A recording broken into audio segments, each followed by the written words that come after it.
guys, my name is Suhina and I'm making this video in collaboration with Foxy. Today I'm going to talk about how you can remove frizz and dryness from your hair. So in this video I'll be talking about the leave-in cream.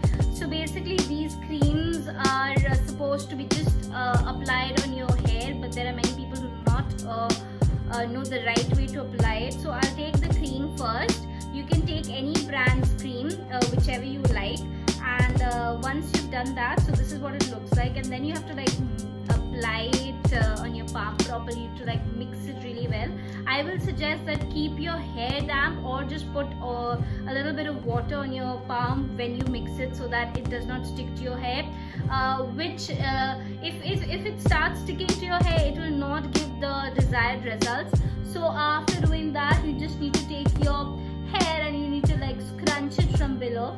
So once you start scrunching from below this way, it will automatically help to separate your curls and give you that frizz free look. It will normally take 30 to 40 minutes to take the desired shape, and then you're good to go. Also, I would suggest that stop using sulfate included shampoos. Find your sulfate free shampoos that will help you to get rid of frizz and dryness.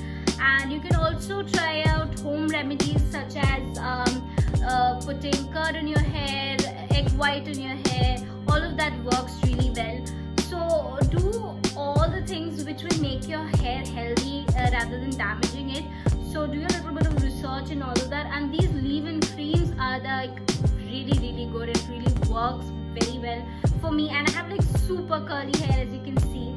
So dryness and frizz is something I have to deal with on a regular basis. So yes, these leave-in creams, these are the ones which comes to the rescue. So yes, I hope this video will help you use it in the right way. Do not forget to apply water the right way, apply it the right way to your hair, scrunch it well, leave it for a while, and then you will see the action. Also, you can blow dry your hair and do a lot of hairstyles after you have applied the leave-in cream. It does not have any effect on your hair. It actually improves your hair quality and makes it smooth. So I hope this video helps, and yes.